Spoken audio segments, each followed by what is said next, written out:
It's great to be here this morning, and it's great to see all of us. I think I haven't seen most of us for some time. Yeah, and I was glad seeing you walking through those doors today. So we are focusing on rebuilding, and in this rebuilding, for the last few weeks, we've been focusing on self-leadership or loving God. We want to rebuild how we love God. And how we love God relies on how we self-lead ourselves. I mean, we have a responsibility in our loving God. So we started off by looking at some passions of personal growth. We want to rebuild our personal growth, and we looked at some passions. And the first one, Jesus tells us, make a tree good. And from Matthew chapter 13, we looked at the soils, the parable of the soils. And we said we have to be the good soil so that we can bear much fruit. And then the second week we looked at love God. And in loving God we said for you to do that, you have to remain in the vine. John chapter 15. You have to remain in the vine. And when you remain in the vine, God, who is the gardener, does a few things. He prunes the unwanted parts in us so that we can bear much fruit. And we said that is important. For us to love God, we have to remain in the vine. The other passion we looked at was cultivating grace. And in cultivating grace, we said that you have to find your voice. You have to know your purpose for being a disciple of Jesus Christ. What is your voice? After you found your voice, you speak your voice. And learning from Jesus, we are told, when he stood up the first time, he's coming from the desert in Luke chapter 3. He's on Luke chapter 4. He's coming from the desert and he stands up before people and he tells them, I am full of the Spirit and I've come to proclaim the good news to the poor, to set the captive free, to give sight to the blind. Jesus knew before he started his mission that this was my voice, and he cultivated that. We are told that he was fully seeking God, praying, that every time he would go to secluded places just to pray. And we see Jesus as he lives, that's what he does in 3 years. He raises the dead. He sets the captive free. He gives sight to the blind. And we also looked at John the Baptist. He says, I am the voice of the one in the desert, proclaiming the way for the Messiah. So when you want to love God, you have to find your voice. If you want to bear fruit, you have to find your voice. What is your voice? And you cultivate grace. Last week, we looked at our daily mission. And we said, we learned from Jesus. Jesus says, I must press on and finish this purpose. When you look at your voice, you found your voice, challenges will come. Are you able to say, I must press on. Are you able to say, I have to do this today, I have to do it again tomorrow, and the day after, until I get to Jerusalem and finish my daily mission? That was Jesus Christ. Are you able to do that? Today, man, the tree is good and it's bearing much fruit. You love God, you are doing everything to remain the vine.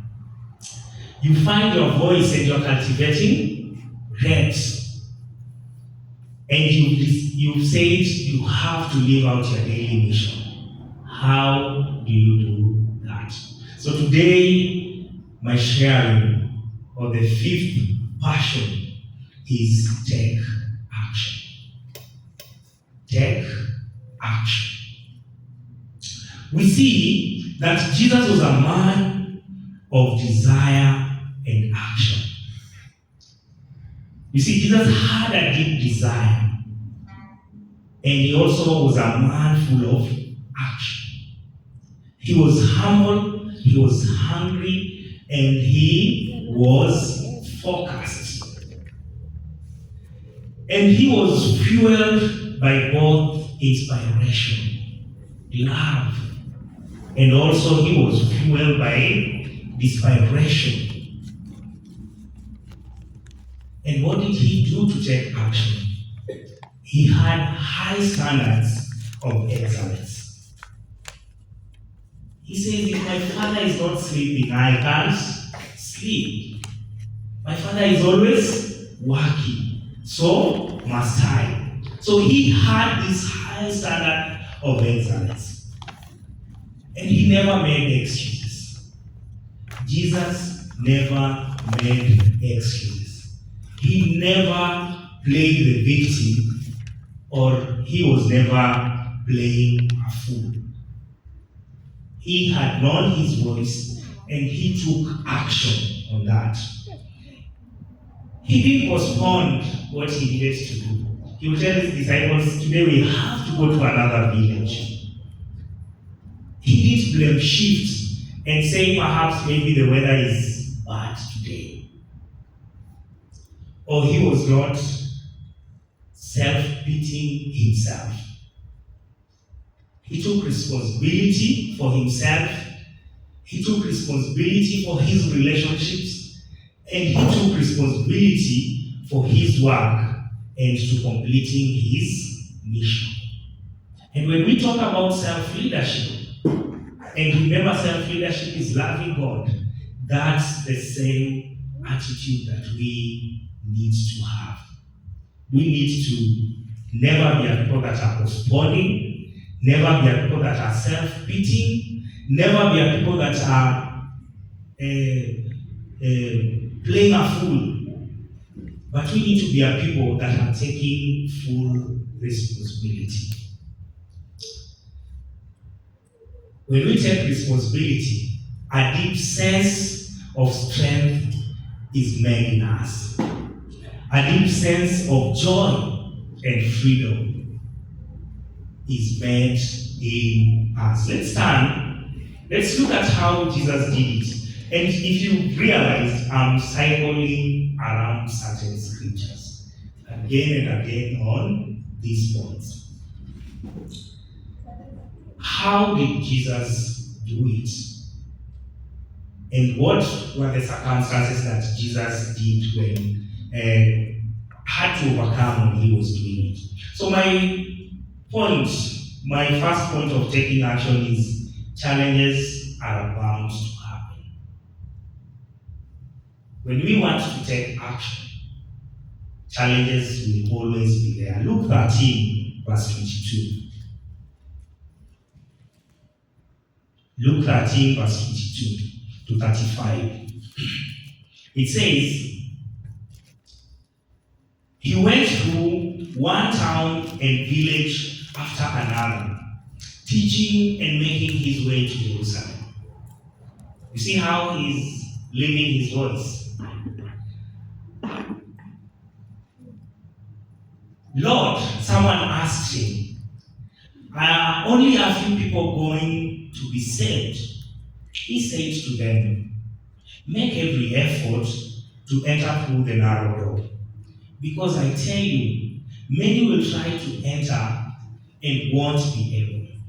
Once the homeowner gets up and shuts the door, then you will stand outside and knock on the door saying, Lord, open up for us. He will answer you, I don't know you or where you are coming from. Then you will say, we ate and drank in your presence, and you taught in our streets.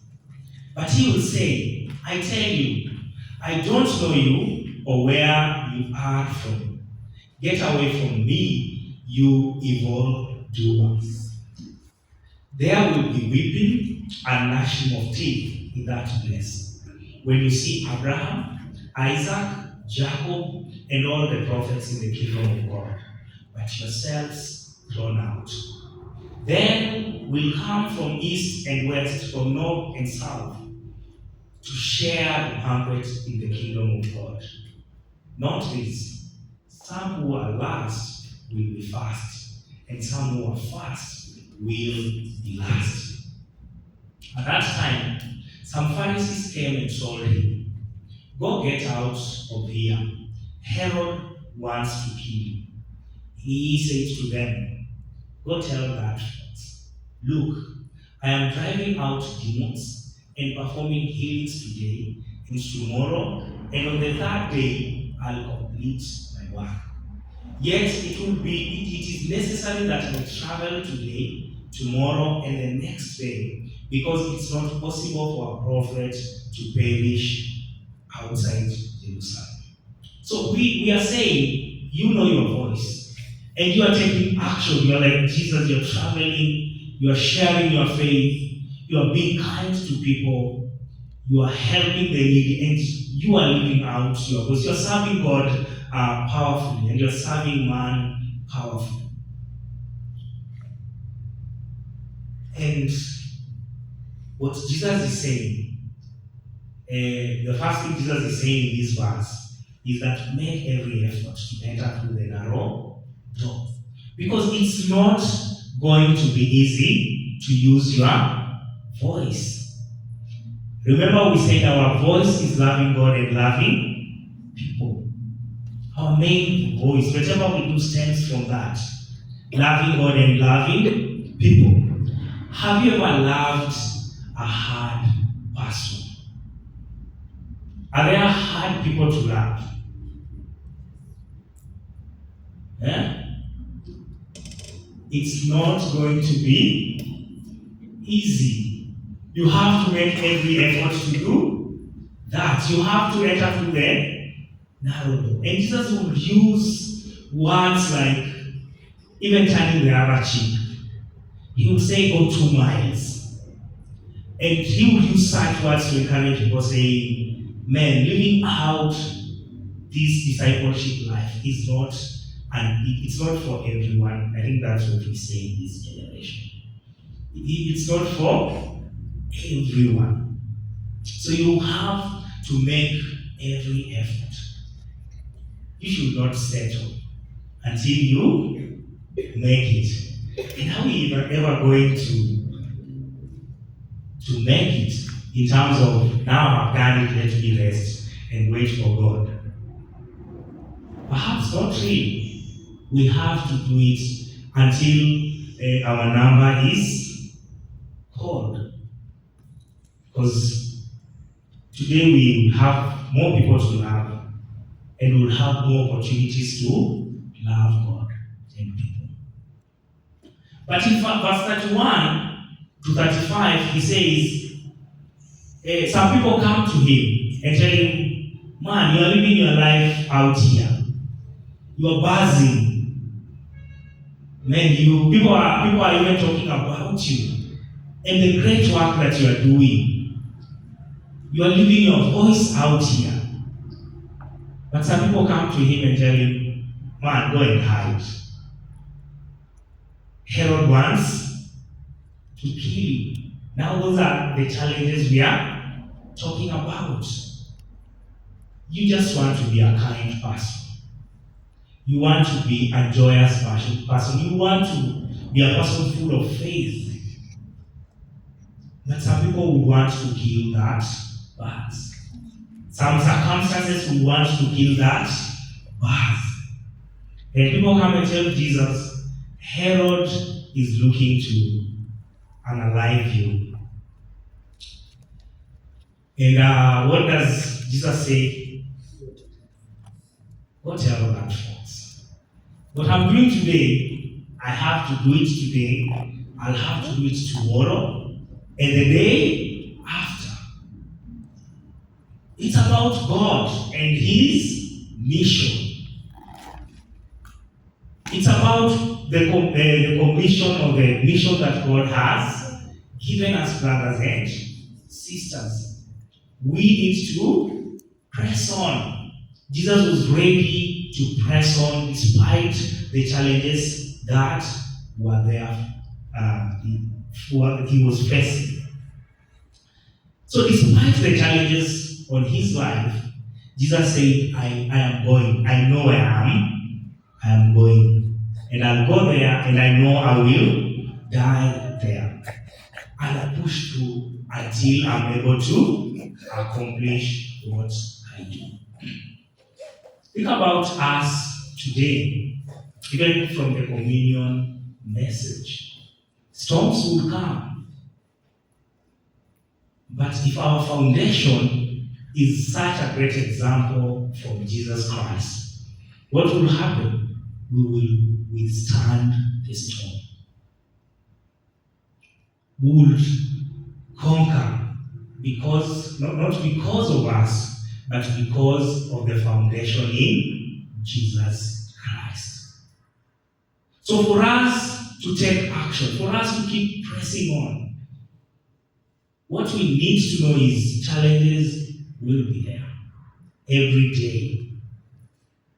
I don't know. I think for us as Kenyans right now, the biggest challenge is perhaps financial.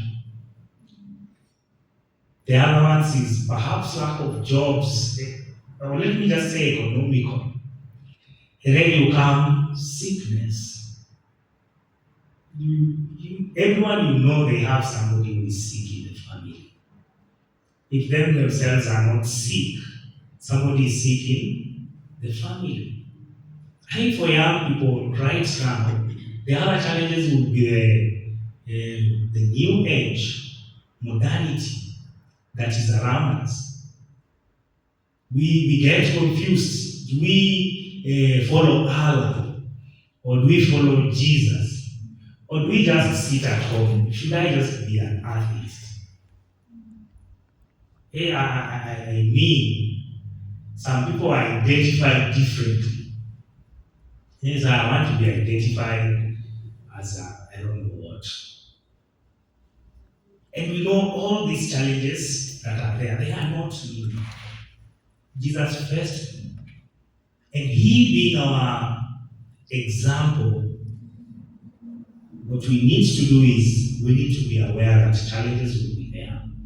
But we need to be determined. If we are people that are taking action to press on, say that today I'll do what? I am driving out demons and performing healings. And tomorrow and on the third day, I'll complete my work. Then I have to do this today. I have to love God today with all my heart, with all my soul, with all my strength, and with all my being. And I have to love the people around me today and tomorrow and the third day until I am glorified when I see Jesus. So the second thing, when we want to take action that we need to know is we need to get up. We need to pick up our mats and we need to walk. When those challenges are there, we need to face them head on. We need to get up and pick up our mats and go. I know some of you are already guessing where I'm heading. John chapter 5. and verse 1. The Gospel of John, chapter 5, verse 1. It says, after this, a Jewish festival took place, and Jesus went up to Jerusalem.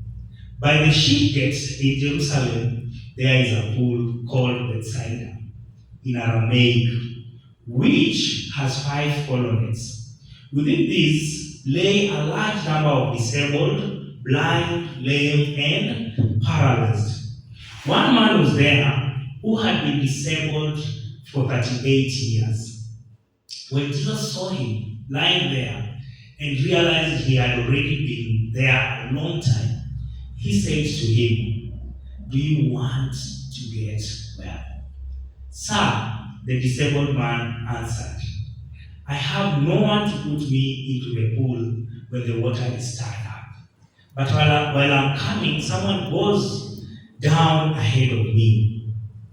Verse 8 says, Jesus told him, "Get up, pick up your mat, and walk." Instantly, the man got well,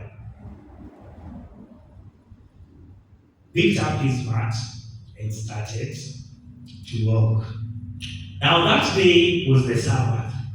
And so the Jews said to the man who had been healed, "This is the Sabbath. The law prohibits you from picking up your mat." He replied, "The one who made me well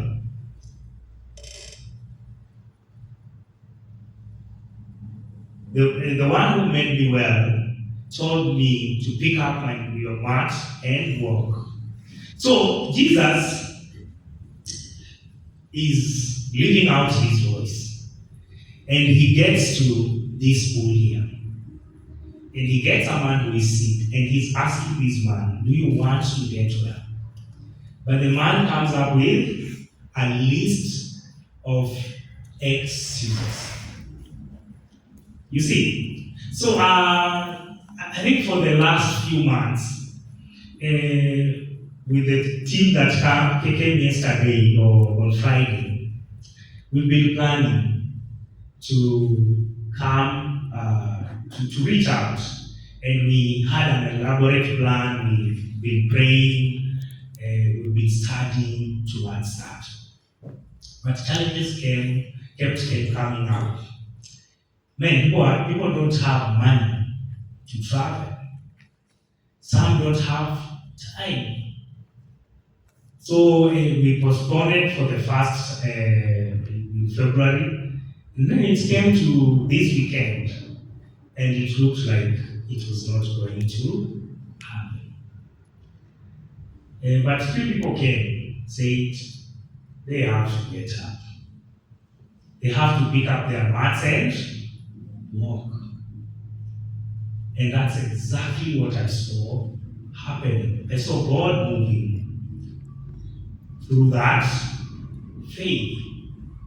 I think people have been singing here today and preaching here.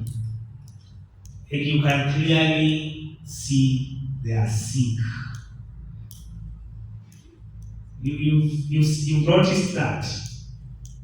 They could easily make an excuse, "I'm not going to serve today because I'm sick. My voice is going." You see that? But they chose, alright, it's such taking action that inspires me. We are saying that challenges will be there every day. But who are we looking to? Do we grasp who is talking before us? Are we noticing the person standing before us every week, every day when we read our scriptures, every day when we listen to songs? Paulo na Sila waliomba milango ya gereza ikafunguka. When we listen to such songs, do we reckon the person standing before us and telling us, "Pray, trust me"? do this, take this action, live like this? Do we reckon it's Jesus? Do we reckon the power that he has? See, the invalid man didn't know who was asking him. But for you and me, we have the privilege of knowing the God we are serving. I mean, he's given us his word. And when we go through his word daily, we see the things that he's doing. I mean, our lives themselves are a testimony. What he's done over the years since we were born. And this is the same Jesus standing before us this morning. And he's telling you, pick up your get up, pick up your mat, and walk. He's well aware. He's well aware of your situation. I mean, he's well aware of our situation, even as a church. But he's telling us, pick up your mat and walk. I mean, face it. Pick up that mat and walk. Most of the time, we choose to be like the invalid man. We look at how long we've suffered. Since I've been here for 38 years. And every time I want to do it, somebody gets ahead of me. We can pity ourselves. We can come up with valid excuses. By the way, any reason we come up with is very valid. For example, if Loretta said she's sick, she can't sing up here today. She is. We can see that. We've been with her since Friday. She's been coughing throughout. You see that. But we can get up. We can pray. On Wednesday, a brother calls me and asks, "Can we share a link? Yeah, midweek." And I tell him I'm still taking some precautions. I'm monitoring my voice and see how it goes. I'd lost my voice for a few days. Since Sunday to Wednesday, I was waking up, my voice had gone. So I'm telling him, the sermon is ready, but I'm taking some precautions. You see, I had a very valid reason. I couldn't stop even to a point. You see that? But through prayer, I kept on praying that God, just give me this voice for 30 minutes. Just give me this voice for 30 minutes. And it happened. He gave me that voice for 30 minutes.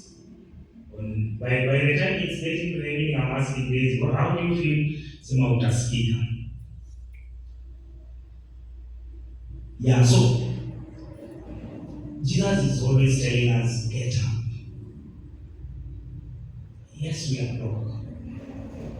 Yes, we are sick. Yes, we are not the best. We are sinful. We fall short of his glory. But he's telling us, get up, do something about it. Take action.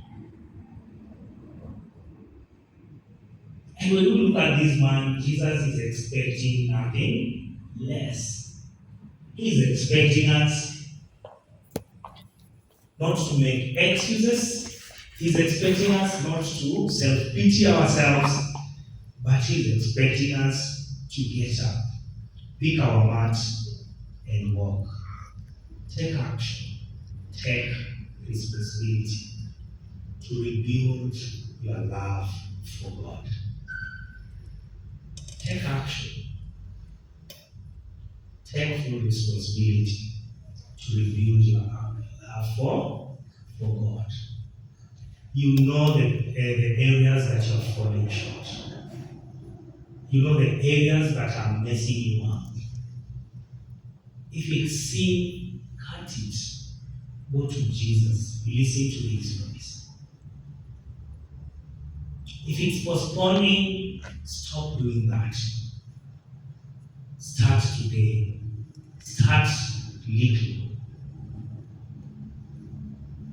Jesus perhaps is telling you today for you to do that, for you to build your faith on the foundation that is Jesus. Perhaps he's telling you today, Timo, you need to be reading your scriptures daily. Perhaps he's telling you today, you need to stop listening to the music that you are listening to. Perhaps he's telling you today, you need to leave some of the circles that you are in. Perhaps he's telling you, you need to stop giving bribes. Jesus is telling you today to take action and take responsibility to rebuild your love for him. Perhaps he's telling you don't miss a midweek. Perhaps he's telling you don't miss a discipling time. Perhaps he's telling you this morning, buy a new Bible. You know best where you are. And he's telling you take action, take responsibility, get out. Pick your mat and okay, and I'm telling you, immediately you will walk. So I want to call you to examine yourself. Take a moment and examine yourself. Consider the areas in your life that Jesus is saying to you, get up, pick your mat, and walk. What are some of the areas he's telling you to do that? Write down some of the goals you have for God this year. Write down some of the goals. Perhaps you've not been giving and you say, this year I want to give. Perhaps you've not been praying and you are saying, this year I want to be praying. Perhaps you've been praying for 10 minutes and you say, I want to pray for 30 minutes daily. Perhaps you've not been reaching out and you are saying, I want to start proclaiming the good news of Jesus Christ. Write down your goals and state them in the affirmative. Say, I will accomplish my goal.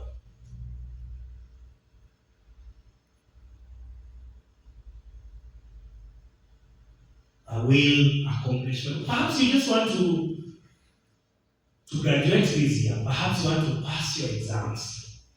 Perhaps you want to improve your marks. We all know these things. Perhaps you want to love your wife better, or your husband better. Perhaps you want to forgive someone. Write in the affirmative, right? I will accomplish my goal. Now, after you've done that, take action. Go confidently in that direction. Go very confidently. Why? Remember last week we said we need to know how God feels about us. And he says we are his beloved sons. And that's the confidence we go with. So remember when you are heading in that direction, remember how God feels about you. That you are his beloved son. That you are a great person. That you are a new creation. That's how God feels about you. So you do your very best, and you do what? You trust God to accomplish the rest. So what are we saying? I'm challenging you to write down a big, scary goal that you really care about. with a firm deadline. A goal that you want to push.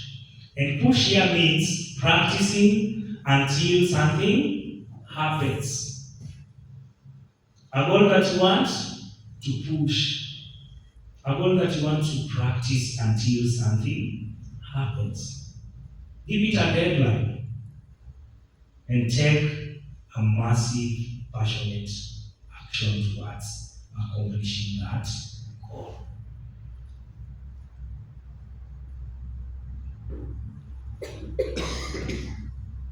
Remember, God is telling us, get up, pick your mat and walk. Amen? So I'll invite the Onyonis to pray for us. And that will be it today.